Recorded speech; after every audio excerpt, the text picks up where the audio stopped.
104,9.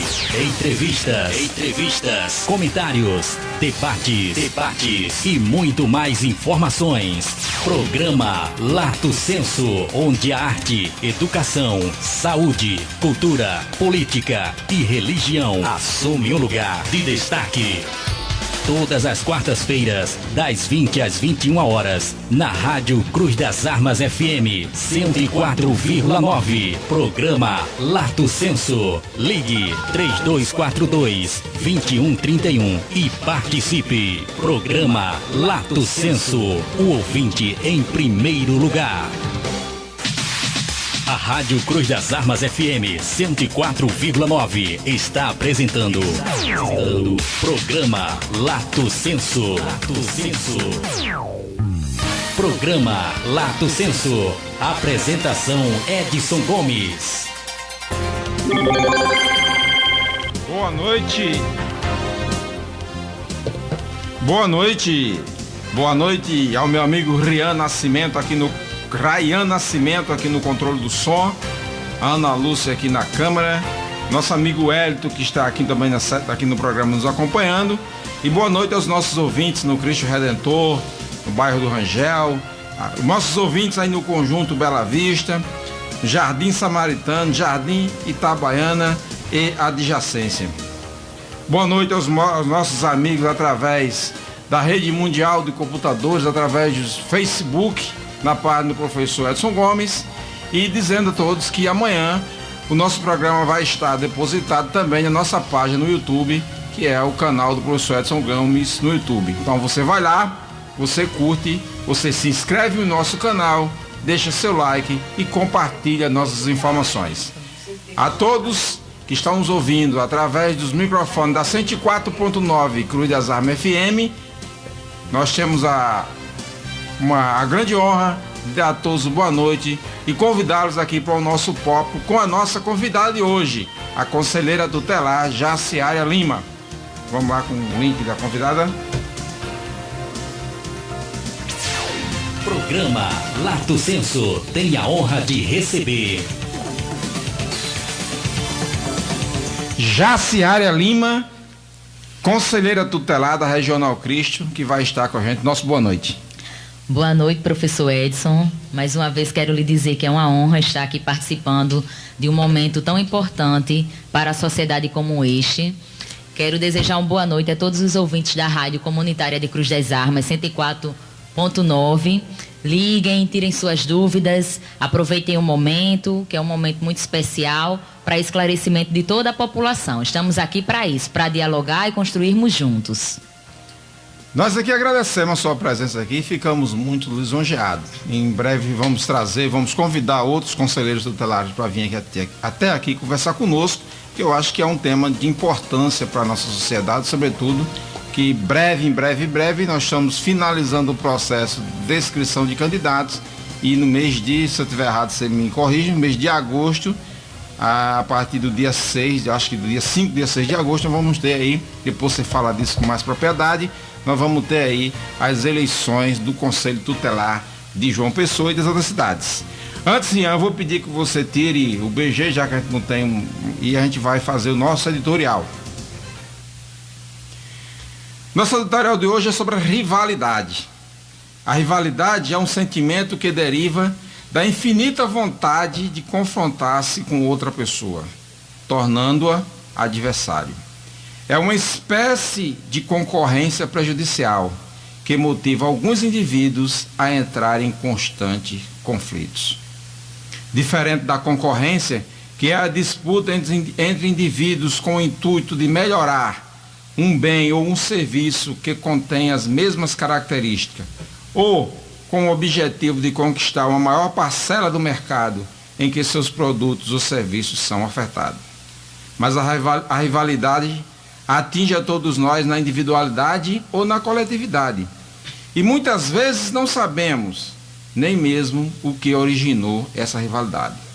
Sabemos que ela existe e que não dá para, de uma hora para outra, nos livrar dela. Essa semana, no final da partida de futebol, vimos atônitos as agressões empreitadas de uma associada do Internacional Futebol Clube de Porto Alegre contra uma torcedora do Grêmio. Foi uma final entre dois times que tem o nome da rivalidade, o chamado Grenal. Nós que assistimos a tudo, vimos o mais inusitado, quando uma criança daquela torcedora, que estava sendo agredida, estava em seu clímax de desespero. Imagem forte para nós, com certeza, mas inesquecível para aquele garoto, que provavelmente no futuro será um torcedor do Grêmio e reproduzirá ad eterna essa rivalidade. Na nossa vida diária, como somos surpreendidos com a rivalidade na política, na vizinhança e até mesmo entre os familiares, que em muitos casos se chega a atos extremados, como os vividos por Caim e Abel. Caim, irmão mais novo de Abel, apresenta uma oferta a Deus. Caim apresentou frutos do solo, de seu trabalho braçal mais pesado. E Abel ofereceu a primícia do seu rebanho, uma ovelha, a quem mais amava e que recebeu de Deus. Isso está em Gênesis 3 e 4. A oferta de Abel teria agradado mais a Deus, enquanto que a de Caim, não. Caindo-lhe o semblante, abrindo entre eles a senda da rivalidade. O desfecho dessa história, todos nós sabemos. Possuído pelo sentimento de rivalidade, Caim armou uma emboscada para seu irmão. Sugeriu a Abel que ambos fossem ao campo. E lá chegando, Caim matou seu irmão. Então, meus amigos e amigas, devemos observar em nossa volta, olhar em cada um daqueles que nos rodeia, bem como aqueles mais distantes, e tentar perceber esse sentimento de rivalidade e assim desconstruí-lo para que possamos viver uma vida harmoniosa. Uma vida abundante e cheia de esperança, não permitindo que o ódio seja o motor que impulsiona na direção do outro. É preciso vencer, lutar, buscar novas oportunidades, mas o principal sentido da vida é a comunhão. O que a faz de nós move, o que a fez que nos move seja promotora da que a fé que nos faz e que nos move seja promotora da paz, porque é o bem que nos conduz, é o ouro que nos reluz. A todos, nosso boa noite. E não podia deixar aqui de trazer a minha amiguinha Jaciara. A rivalidade, existe rivalidade entre você e alguém, aquela rivalidade no tempo de criança, aquela rivalidade de adolescente, aquela menina do colégio, isso existe, passou, nunca existiu, como é isso? Professor, é bem delicada essa questão da rivalidade, né? Eu particularmente, eu tenho uma dificuldade muito grande de perdoar. Peço a Deus para trabalhar isso em mim e acredito que hoje estou bem melhor. Mas eu acredito que eu não tenho um ódio, mágoa ou rancor de ninguém, porque a gente acaba, com o passar dos anos e dos danos, a conseguir conviver na adversidade. Então eu costumo dizer que eu não tenho inimigo. Eu posso ter adversário, porém inimigo não. Pois é, nós vamos trabalhar em um futuro próximo tema resiliência, um tema interessante. Muito importante. Que nos remete à questão desse perdão, né? De como a gente convive com isso. Nosso tema principal hoje aqui vai ser a criança e adolescente, viu? Tudo então, certo, você estou tá aqui preparada. justamente para a gente trabalhar essa questão da criança e adolescente, e não podia deixar passar despercebido que no dia 12 desse mês, se eu estiver errado, você me corrige, tá?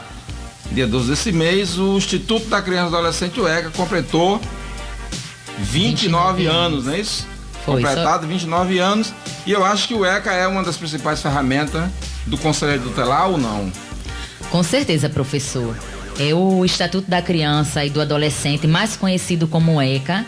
Ele é a principal ferramenta para todos os defensores e protetores e as pessoas que trabalham com a política da criança e do adolescente e dos direitos humanos de criança e de adolescente. Dia 13 agora de julho, o ECA fez 29 anos, né? Quase a minha idade. Sou mais velha só há alguns anos. E a gente teve diversas ações no município de João Pessoa, de todo o estado, de todo o país, envolvendo toda a rede de proteção. Aí eu posso citar várias para o senhor. Temos uma muito forte na região do Cristo e Rangel, que se chama Rede Crescer. Teve a Remar, teve o FEPET, que é um fórum que trabalha sobre a questão do trabalho infantil, a erradicação do trabalho infantil. Teve a REDEX, que é outra rede que pauta a questão do abuso e exploração da violência sexual. O próprio CMDCA, que é o Conselho Municipal dos Direitos da Criança e do Adolescente, o próprio SEDICA, que é o Conselho Estadual dos Direitos da Criança e do Adolescente, como demais órgãos. Então, assim, é uma luta, nós temos muitos avanços, porém também temos muitos retrocessos, né? Eu costumo dizer que é aquela velha história, a gente dá 2 passos para frente e recua 1 passo para trás, porque o senhor há de convir comigo que a legislação ela é linda, ela é maravilhosa, ela traz o direito em si, mas daí a gente tirar esse direito do papel e fazer ele se efetivar em sua prática é um processo muito delicado e às vezes não tão satisfatório. Como se diria lá na nossa comunidade, digo nossa porque nós temos uma proximidade muito grande na comunidade, é mais 500. É mais 500. Efetivar o direito é muito mais 500. Eu queria trazer o boa noite aqui também para Sheila Freitas, que está enfrentando as chuvas, as fortes chuvas, lá no município de Igaraçu, no estado de Pernambuco. Ao Josenaldo Martins, nosso boa noite. Ao nosso amigo Arnaldo Pinheiro, lá no Rangel, que está nos acompanhando. Ana Lúcia, que está aqui no estúdio conosco. E a nossa assistente de câmara. O Arnaldo Pinheiro, o Edinaldo Paulista, fotógrafo, que está nos acompanhando também aqui. E quem mais? Deixa eu ver quem mais. Maria do Socorro, nosso boa noite. O programa, Maria do Socorro disse que o programa está ótimo. Deise Santos, Sheila Freitas e mais 3 pessoas. Também a Francicleide Dutra, lá no Hospital de São Ramalho, a enfermeira responsável lá pelo setor de logística, lá de hotelaria. Josidente Santana, também enfermeira, em nome das quais eu parabenizo todas as enfermeiras e enfermeiros, técnicos e auxiliares de enfermagem do estado da Paraíba. Vandro Viegas, que também nos acompanha aqui. Moniere Menezes, lá no Rangel, nos acompanhando. E a levita Dayana Lima, que está lá no Conjunto Bela Vista, também nos acompanhando. Todos esses, nosso boa noite e obrigado aqui pela companhia em nosso programa. O Conselho Tutelar, ele não surge do nada. Ele aparece de algum lugar, ele deve ter uma origem. Que origem é essa? De onde surgiu essa vontade de se ter um conselho tutelar? Como é que isso apareceu? Professor, na verdade, o surgimento do Estatuto da Criança e do Adolescente, ele se dá através da Constituição Federal de 88. Na verdade, o ECA é um desdobramento do artigo 227, salvo engano, que fala que é dever da família, da sociedade, do Estado e do poder público zelar pelos direitos de crianças e adolescentes na sua proteção integral. Mas por que isso, Jaciara? Porque antigamente, há uns anos atrás, há meio século atrás, por aí, a criança, ela não era vista como um ser em desenvolvimento, né? Que tinha que se desenvolver fisicamente, psicologicamente, emocionalmente, pedagogicamente. Então, era um adulto em miniatura. Então, era a concepção de punição, né? Tanto é que até hoje muitas pessoas têm uma visão distorcida do Conselho Tutelar. Então, com o Estatuto da Criança e do Adolescente, a criança foi colocada no seu lugar de criança e o adolescente no seu lugar de adolescente, partindo do princípio da proteção integral e da prioridade absoluta. Pois é, tá vendo aí a Constituição, ela como um norteador, né, e assim, impulsionando políticas públicas de proteção à criança e adolescente. Eu queria mandar um abraço aqui, muito carinhoso, ao meu amigo Loester, né, os quais nós tivemos sentados nos bancos de escola lá dos idos de 1993, né, nós aprendemos muita coisa juntos. Nosso Josivan Lucas, que essa hora está na labuta, lá no edifício onde trabalha, eu vou resguardar o nome do edifício aqui, mas que é da nossa comunidade lá do programa Bela Vista, lá na comunidade Bela Vista, ele que também é de lá. Aos dois, nosso boa noite. Silva Ferreira, que acabou de entrar, que também, nosso boa noite. Vamos voltar aqui para... Você sabe que no direito romano, a tradição do nosso direito é a tradição do direito romano. E no direito romano nós tínhamos a questão, não se tinha ainda o termo adolescente é um termo da modernidade, mas a gente tinha o pubis, né? Que de onde vem do latim, o pubis, do latim de onde vem a puberdade. E a puberdade ela começava ali no direito humano por volta dos 12, 13 anos, muito semelhante com o nosso, mas a esse cidadão de 12, 13 anos já se tinha rituais de passagem onde ele se tornava, onde ele passava, ou onde ele se tornava um adulto, né? Bem assim, diferente disso que você está dizendo. Essa rede de proteção da criança e do adolescente, ela protege essa criança e adolescente de que ano até que ano, até quantos anos. O conselho tutelar e toda essa rede de proteção tem esse condão de proteger essa criança e adolescente até ele completar quantos anos? Gente, o programa Lato Senso também é cultura, viu? Professor Edson, show de bola, adorei. Uma informação que eu tinha me esquecido, mas eu já sabia. Toda a rede de proteção protege dos 0 anos de idade até os 18 anos, né? No Estatuto da Criança e do Adolescente, ele vai dizer que a proteção se dá até os 18 anos e, excepcionalmente, até os 21 anos de idade. A esse 21 anos de idade se trata principalmente da questão dos adolescentes autores de ato infracional, né? Ou, como a sociedade costuma dizer, em conflito com a lei. Então, se estende, por exemplo, na questão de medida socioeducativa, que ele cometeu o crime, né, o delito, com 17 anos e tem que cumprir 3 anos dessa medida socioeducativa. Então, se estende aí essa questão até os 21 anos, mas para o Estatuto da Criança e do Adolescente e para toda a rede de proteção até os 18 anos de idade, porque segundo a legislação vigente, é a maioridade. Eu vou pedir aqui ao meu amigo Elton, que está aqui, que hoje joga Vasco e quem? O senhor conhece o Flamengo? O Vasco joga hoje? Já jogou, ganhou ou perdeu? Ganhou. Então meu amigo Carlos Alberto, que está aí em Bela Vista, que ele fica aqui escutando o programa, e depois ele fica fazendo um gesto para os flamenguistas como eu e meu amigo Elton que está aqui. O meu abraço e o meu carinho por você, viu? O meu abraço e meu carinho por você, viu, Carlos Alberto? Um esplêndido torcedor do Vasco, mas que não há rivalidade entre nós, embora eu seja flamenguista, viu? Meu abraço. Vilma Rodrigues também nos acompanha aqui e Pedro Alves também está nos acompanhando. Voltando, nós temos algumas sociedades no mundo, que diferente do direito romano, principalmente no mundo árabe, que essa rede de proteção à criança, adolescente e à mulher, de um modo geral, ela tem, pelo escopo cultural, é diferenciado, né? E aí eu trago essa informação, mas volto aqui para o Brasil, que é o nosso mundo, e para a Paraíba. O Código Civil brasileiro, ele estabelece a proteção ainda na fase embrionária, né? Você tem ali a proteção do Código Civil. A própria Código Civil estabelece que você tem essa proteção. O Conselho Tutelar consegue atuar nesta fase embrionária ou não consegue atuar?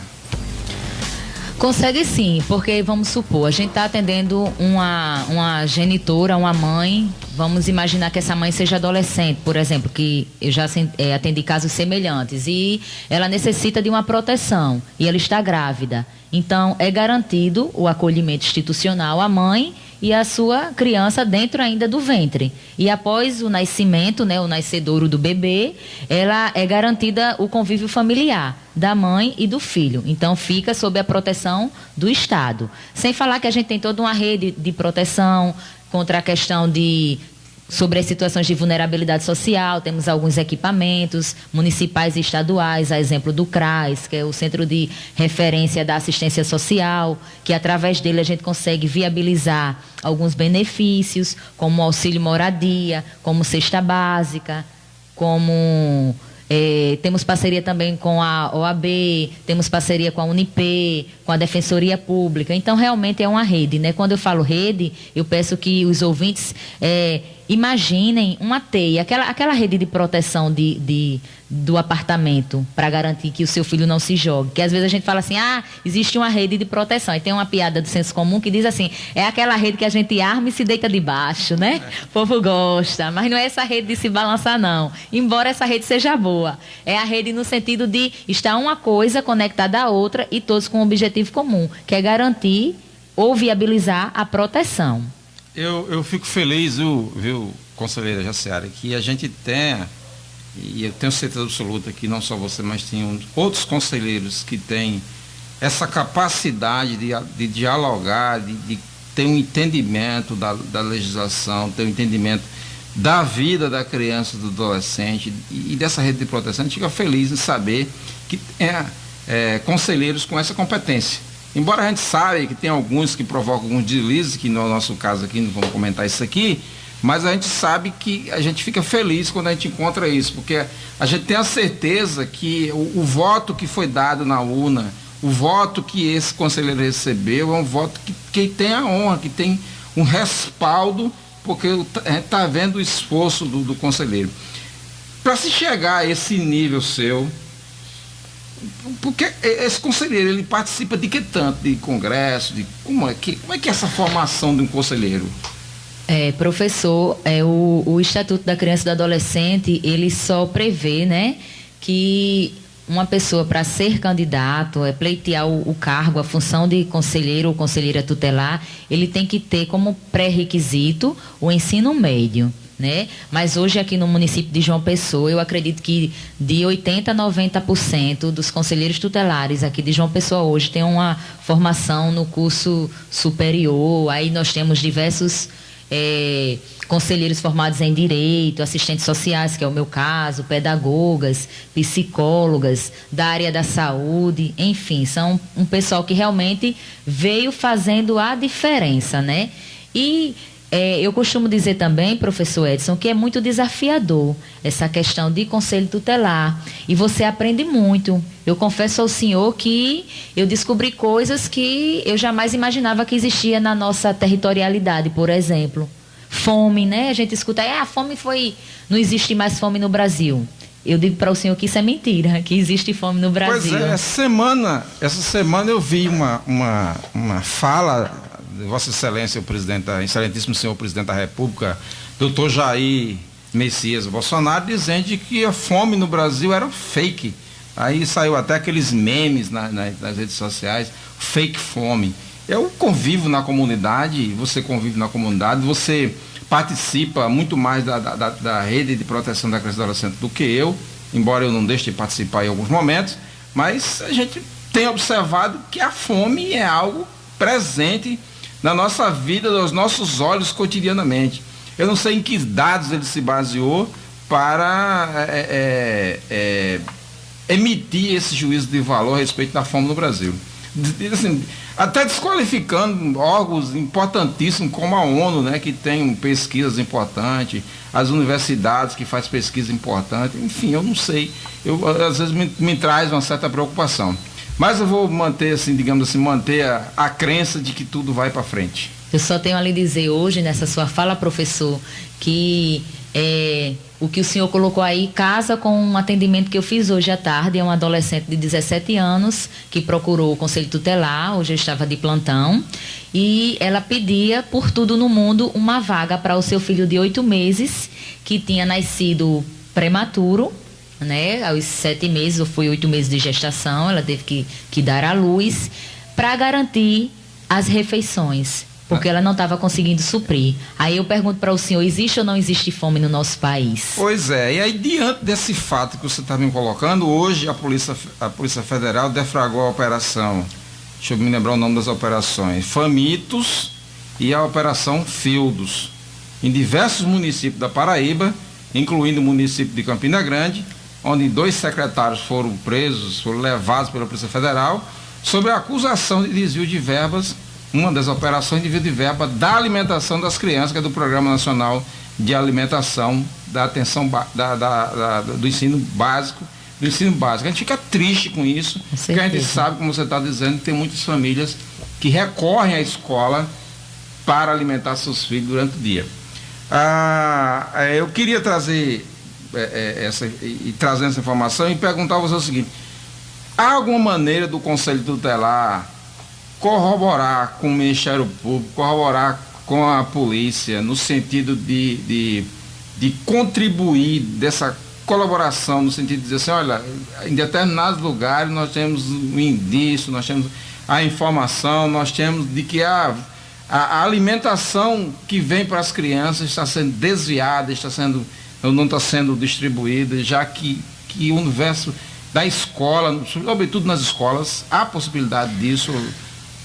De forma indireta, sim, professor. De forma direta, não? De forma indireta, sim. De forma direta, nem tanto. Na verdade, é a própria Lei Municipal 11.407 de 2008 que trata e institui as diretrizes de formulação para políticas públicas voltadas para a criança e do adolescente, bem como o Estatuto da Criança e do Adolescente. Ele coloca que é papel do Conselho Tutelar assessorar o poder público na construção de políticas públicas voltadas para crianças e adolescentes. Então, a gente tem como atribuição, inclusive, né, que muitos conselheiros, aí a gente tem que colocar a cara a tapa, mesmo dar o tiro no pé, deixam de fazer essa parte, que é uma parte muito importante, porque nós temos que mudar. Eu posso fazer a diferença em um atendimento, mas se a gente conseguir mudar e pautar políticas públicas voltadas para esse público-alvo de infantes, a gente vai mudar de forma coletiva.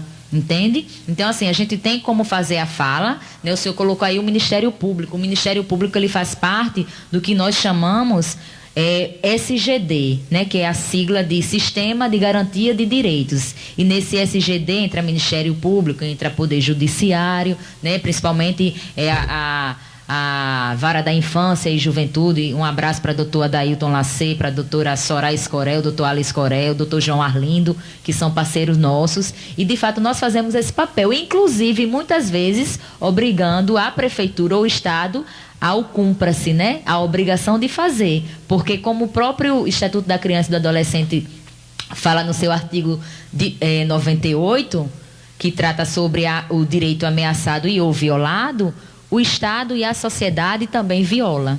Então, a gente fica nesse meio termo aí. Pois bem, eu queria mandar aqui um abraço para Mariana Livramento, que está nos acompanhando lá da comunidade Bela Vista, e Stephanie Lima, que está também nos acompanhando.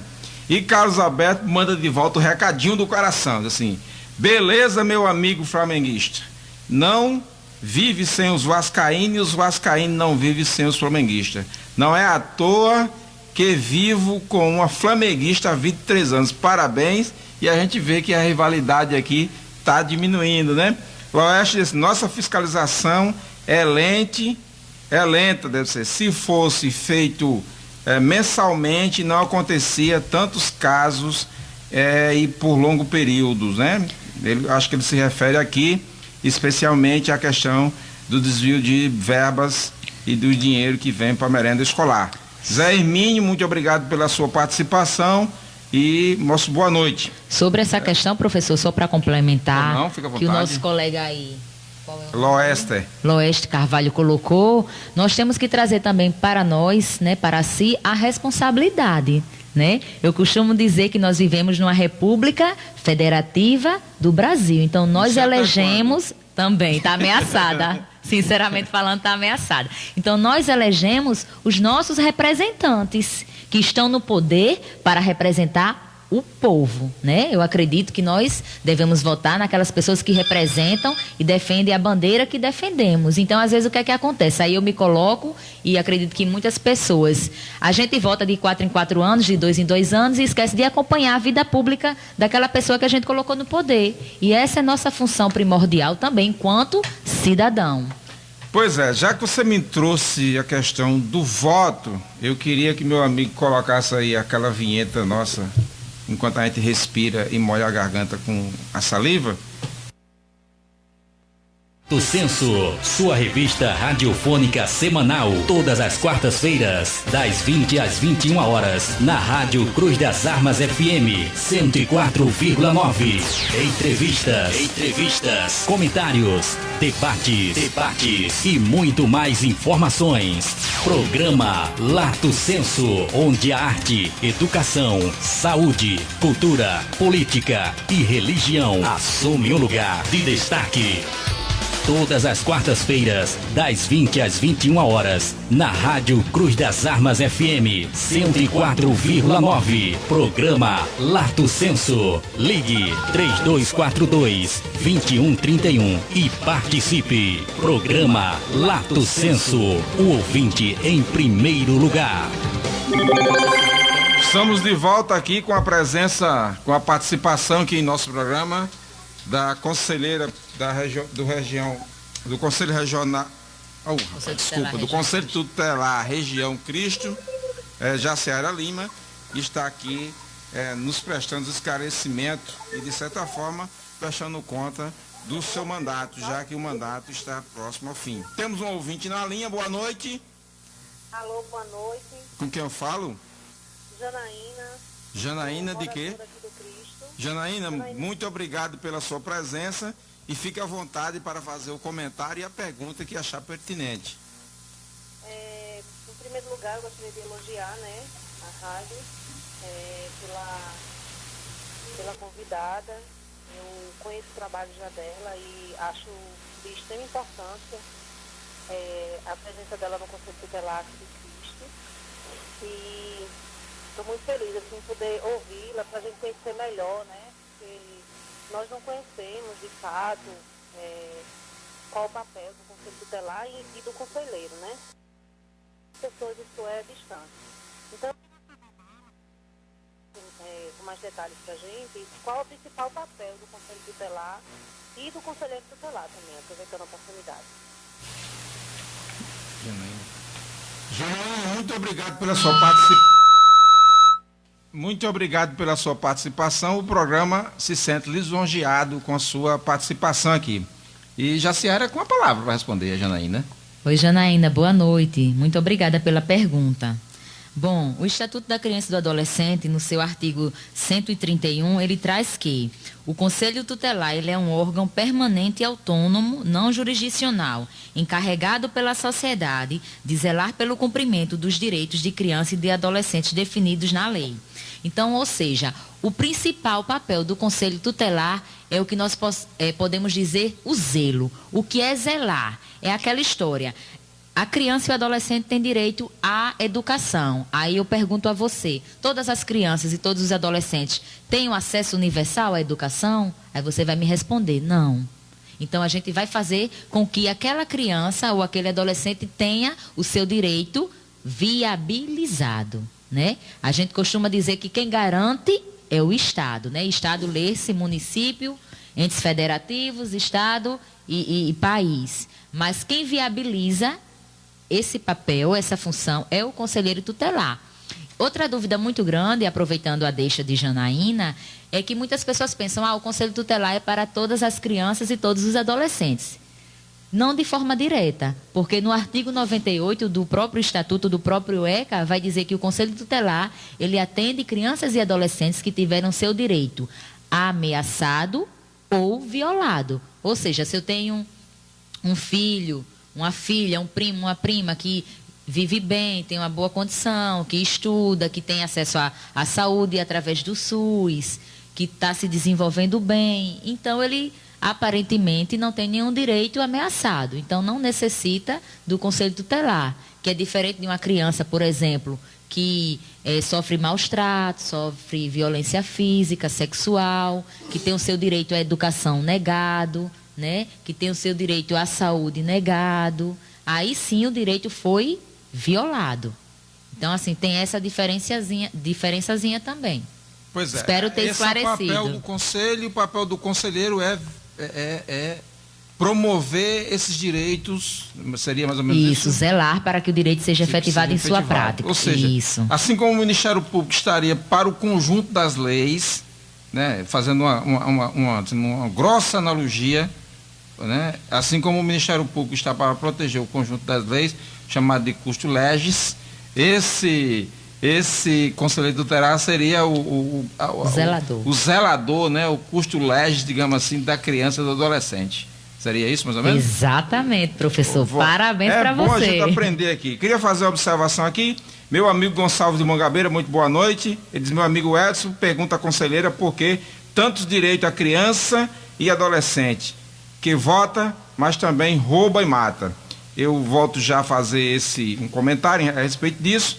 E Arnaldo Pinheiro diz assim, obrigado, meu amigo, por não falar, eu acho que é isso que ele quer dizer, por não falar meu nome no nome do seu amigo Arnaldo Pinheiro. Eu não sei, eu não entendi bem, mas eu acho que talvez ele não tenha escutado, mas ele recebeu o nosso boa noite. Carinhosamente, o Arnaldo Pinheiro e o Bento Pinheiro, que são irmãos, foram quem me trouxeram para o rádio, primeiro para a entrevista e depois acompanhei o rádio. Então eu sou grato a todos os dois por isso.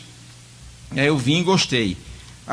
O Gonçalves, ele traz um problema hoje que eu acho interessante, de a gente discutir, né, vamos levar aí uns 3 ou 4 minutos discutindo isso, que é a questão desse olhar sobre a criança e adolescente. Você já tocou nesse ponto hoje, que é a questão que a gente começa a ver essa criança, sobretudo a criança nem tanto, mas o adolescente a gente começa a ver como homem, porque ele toma uma compreensão física mais avantajada, ou porque se menina, né, talvez os trajes, a moda da atualidade, o uso da maquiagem, o penteado, torna essa pessoa, de certa forma, no simples olhar, eu faço uma observação aqui, no olhar do outro, torna essa pessoa adulta.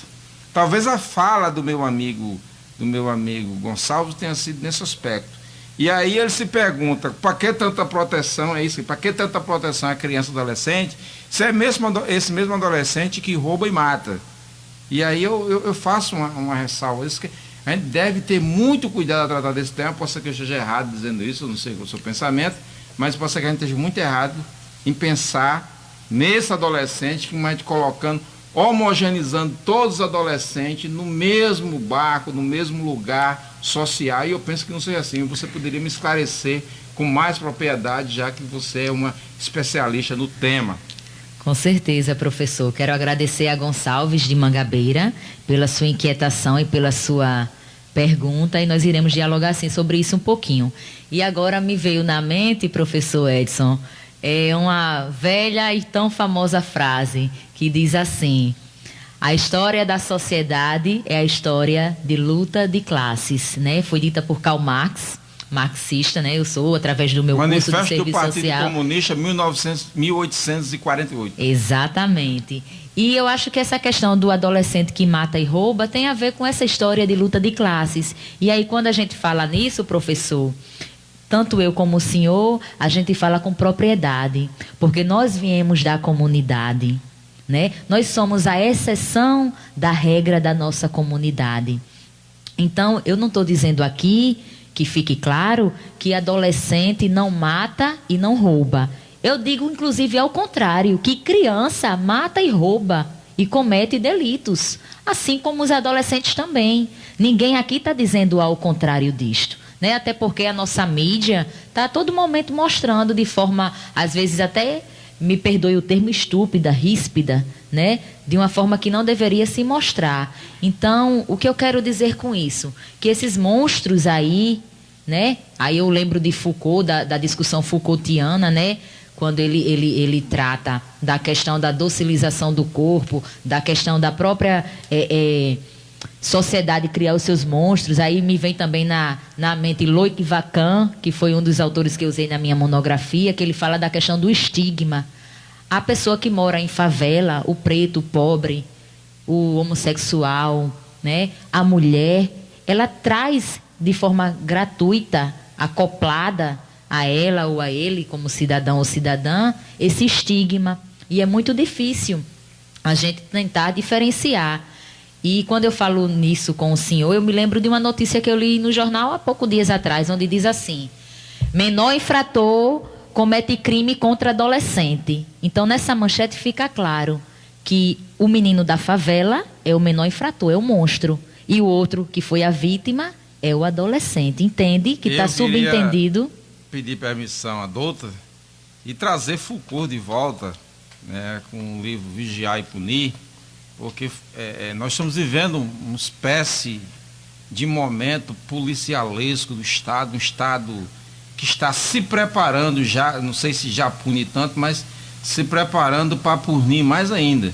E quem leu a obra Vigiar e Punir sabe que na abertura do livro tem a cena que a primeira vez que eu li aquilo, eu fiquei horrorizado com aquilo, da forma como Foucault coloca, que é aquela cena em que o camarada é amarrado a 2 cavalos, os cavalos são tangidos, e um vai para um lado e outro, né, ele é amarrado ao meio de os cavalos são tangidos, e um cavalo vai para um lado e um cavalo vai para o outro, como forma de punição, o camarada é rasgado ao meio.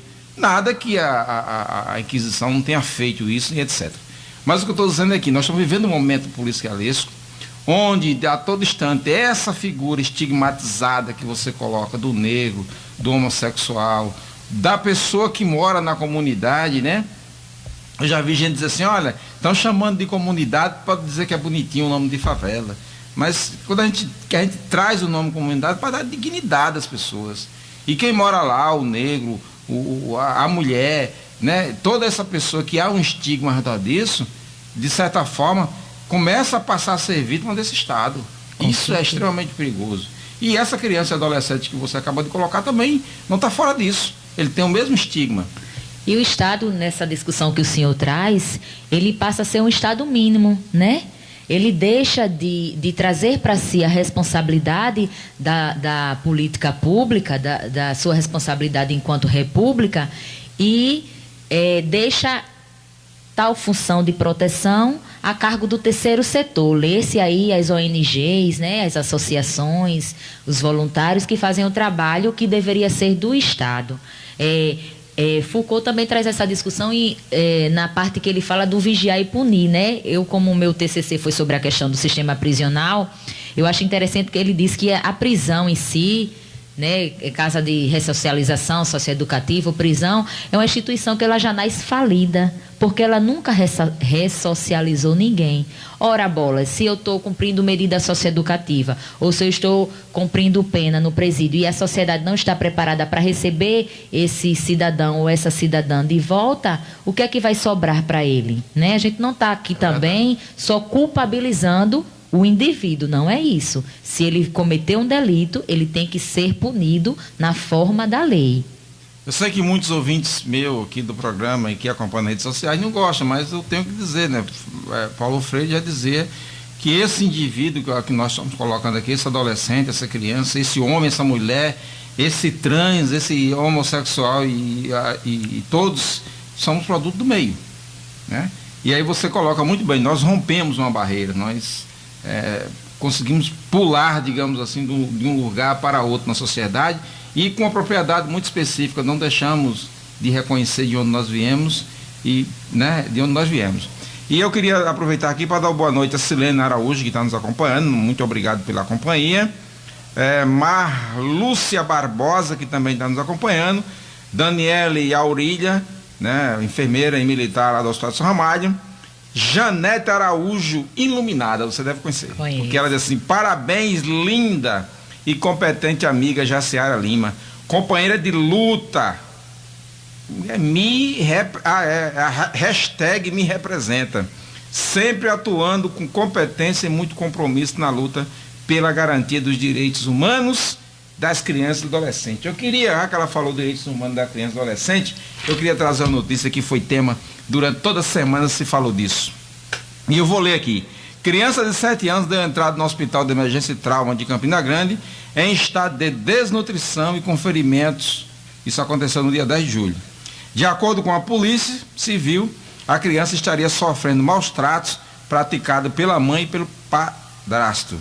O laudo finalizado pelo Núcleo de Medicina e Odontologia Legal, o NEMOL, confirmou que a criança sofria agressões físicas prolongadas e contínuas. Como que o Conselho atua numa situação dessa?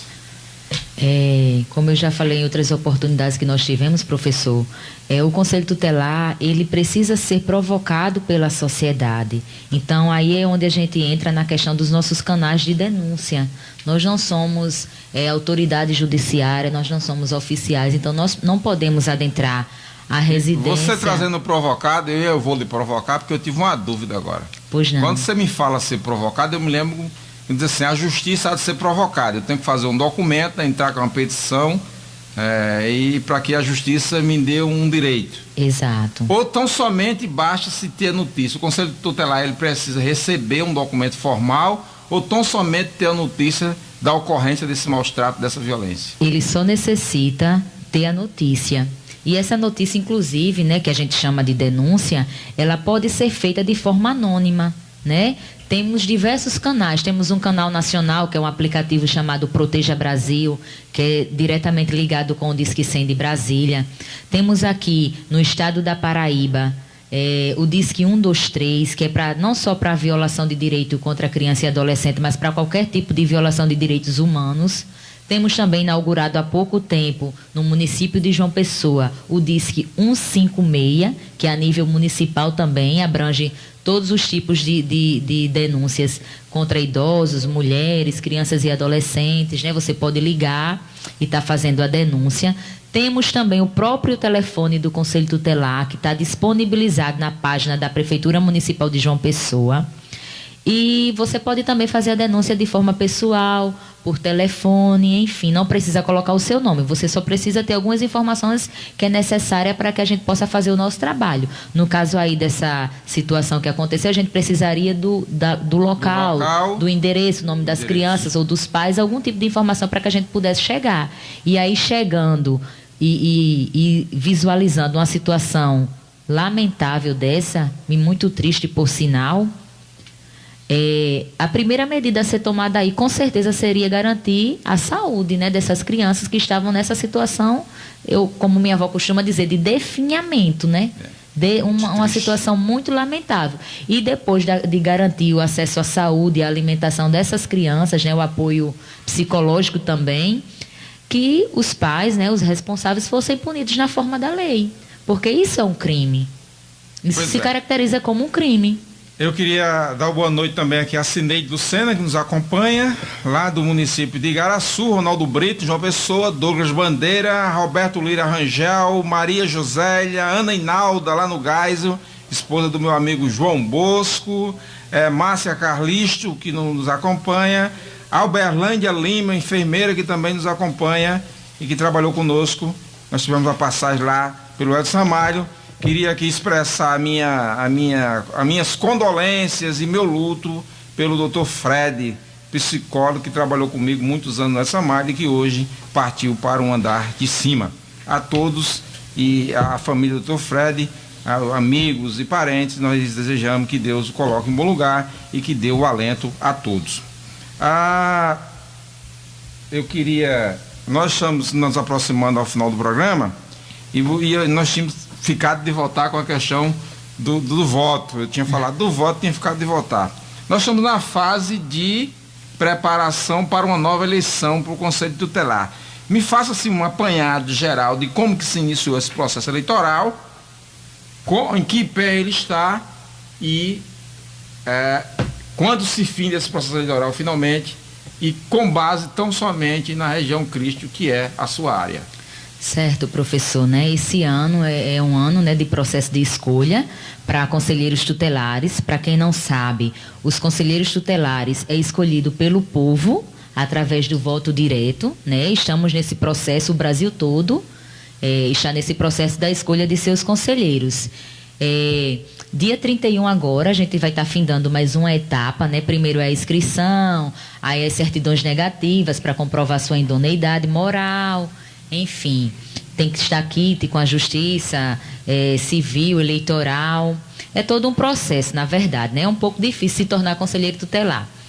E a gente teve uma capacitação semana passada, promovida pela PMJP, onde nós tivemos um grande especialista, Reinaldo Balbino, que deu diversas dicas, esclareceu muita coisa sobre o Estatuto da Criança e do Adolescente. Essa etapa era classificatória e eliminatória, então quem não foi já é eliminado, já nessa etapa. E a próxima etapa vai estar acontecendo quarta-feira, de hoje a 8, dia 31, de 8 a meio-dia será a prova, né? Uma prova sobre o Estatuto da Criança e do Adolescente e da lei municipal que tange os direitos dessas crianças e desses adolescentes. E essa prova também tem caráter classificatório e eliminatório. Então, eu hoje sou conselheira tutelar, mas estou na condição de pré-candidata, como todos os outros, né? Todos os outros, tanto que são conselheiros e os que não são conselheiros. Só atrapalhando você, na região Cristo, todos os atuais conselheiros são candidatos à reeleição ou alguém desistiu? Sim, todos os conselheiros que hoje estão no mandato, né, concluindo o seu mandato, estão candidatos sim. Todos os 5. E o dia da votação, quando será? O dia da votação será em outubro, né? No dia 6 de outubro. Primeiro domingo, Isso, primeiro domingo de outubro é essa data, ela é inclusive nacional, né? Esse processo de escolha vai estar acontecendo no dia 6 de outubro em todo o Brasil, né? Que é uma data unificada. Já teve alteração no Estatuto da Criança e do Adolescente, que foi provocada pelo CONANDA. E a gente pede, né, que a população escute, procure saber quem são os candidatos. O voto ele não é obrigatório, ele é facultativo. Então, às vezes, as pessoas não têm o interesse de votar, porque não dá importância à questão do Conselho Tutelar, ou às vezes por mero desconhecimento. Então, o que é que eu dou como sugestão para os ouvintes? Procure saber onde é o Conselho Tutelar da sua região, veja a história, procure saber como é a postura do seu candidato, da sua candidata, do seu conselheiro, da sua conselheira. Veja os princípios éticos, morais, veja se ele trabalha, se ele está participando de eventos, se ele está na construção da política, porque isso é importante, né? É muito importante você ter alguém que, de fato, vista a camisa da proteção e da defesa dos direitos de crianças e adolescentes. Jaciara Lima, conselheira do Conselho Tutelar Região Cristo, conselho, estamos marchando para o final do programa. Eu teria ainda mais assim, umas 4 ou 5 horas de perguntas, de indagações a lhe fazer sobre o Conselho Tutelar. As minhas dúvidas, muitas delas se perpetuarão, e em outros momentos nós vamos trabalhar essas dúvidas, com certeza. Você será, mas sempre será nossa convidada a vir aqui, sempre que tiver oportunidade. Queria agradecer aqui a Márcia Câmara, que entrou aqui, está nos acompanhando. E antes eu queria dizer o seguinte, eu queria que você trouxesse uma dica de filme que tem a ver, se é que você tem um filme aí que tem a ver com criança e adolescente, com essa luta nossa do cotidiano. Eu assisti um filme muito bom essa semana, depois eu digo qual foi. Se você tiver um ou um livro, você escolhe, um livro ou um filme você quer indicar para os nossos ouvintes, para os nossos Face Friends. Você tem um filme ou um livro? Professor, agora o senhor me pegou, viu? Não peguei nada. Porque faz não tempo, viu? Filme, mas não é. Mas eu vou dizer para o senhor, assisti um essa semana. Qual? Olha Rei aí. Leão, professor. Quem? O Rei Leão, o senhor acredita? Rei Leão! Mas traz uma história bonita, traz uma mensagem fantástica. Hakuna Matata, né? A filosofia de vida, a dignidade, o respeito, a inveja, né, de um irmão para com o outro, os valores passados de pai para o filho, né? A questão do tio que quer ter o lugar do trono, do rei. Né? Então ele traz muitos ensinamentos. Então, nossos telespectadores, nossos Face Friends, nossos amigos aqui do rádio, não perca de assistir o filme Rei Leão. O meu filme eu vou deixar para a semana que vem, minha dica de filme, toda semana eu tenho uma dica de filme. Amanhã vai estar no nosso Facebook o dica de filme do Rei Leão, vai estar lá a dica de filme da Conselheira Jaciara do Rei Leão. E dizer a vocês que estão nos acompanhando aqui, principalmente que estão nos acompanhando pelo Facebook, que nós vamos conclamar a todos e a todas para no dia 6 de outubro nós fazemos uma grande corrente, não só pelo voto nos conselheiros tutelares, mas pela defesa do voto, que é a nossa maior arma e nosso maior instrumento do exercício da democracia participativa. Sem voto, sem esse instrumento do voto, não há democracia participativa. Jaciara Lima, conselheira tutelar da região Cristo. Muito obrigado pela sua presença, muito esclarecedor aqui as suas falas. Acredito que o nosso público tenha gostado muito, né? E Carlos Alberto disse assim, meu voto já é seu.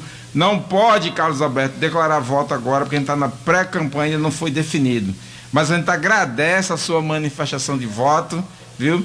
E com certeza ela irá lhe procurar, lhe fará uma visita, como flamenguista que vai lhe fazer a visita a um vascaíno, isso eu estou prometendo, tá? Ela vai fazer a visita ao vascaíno. A todos, nosso muito obrigado, nosso boa noite e suas considerações finais, Jaciara. Professor, eu quero dizer para o senhor que eu me sinto lisonjeada, né, de fazer parte. O programa Lato Senso, ele faz jus ao seu nome, né, Lato Senso, que é abranger diversa temática e trazer essa discussão para a sociedade.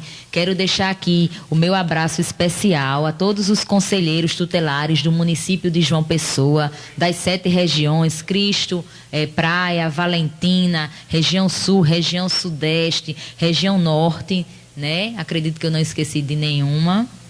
A mente agora falha, né? Agradecer em especial ao colegiado do Conselho Tutelar da Região Cristo, na pessoa da conselheira Aniele Ribeiro, da conselheira Catiana Correia, do conselheiro Lázaro Joaquim e do conselheiro Rodrigo José. E a todos os ouvintes, né, toda a população de João Pessoa, o meu muito obrigada. Estamos aqui sempre que possível. Agradecer também aqui a participação de Fabiola, da enfermeira Fabiola, que é uma das diretoras dos, eu não sei como é que chama, toda vez eu erro isso, diretora ou coordenadora do distrito sanitário. Ela tem um trabalho fantástico também e que está aí, de vez em quando ela participa aqui, tem nos acompanhado. Muito obrigado em nome de todos os enfermeiros e enfermeiras, técnicos auxiliares de enfermagem de Aparelho. Muito obrigado em nome de Aurília, a todos os militares e profissionais de enfermagem de Aparelho que nos acompanham. Aqui também a Ana Lúcia Teixeira, em nome da qual eu saúdo todos os professores que nos acompanham, e o programa se despede agradecendo a Raian Nascimento no controle de som, a presença do nosso amigo Hélito e aquele abraço.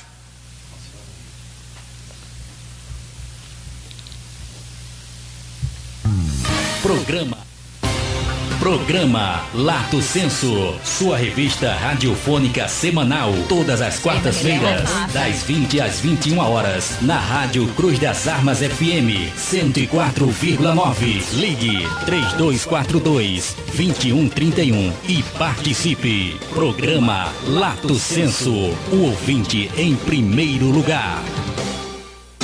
ZYL 754 104,9 Rádio Comunitária Cruz das Armas FM, a serviço da sociedade. A Rádio Comunitária Cruz das Armas FM é uma rádio diferente. Aqui você exerce a... Já viu, professor?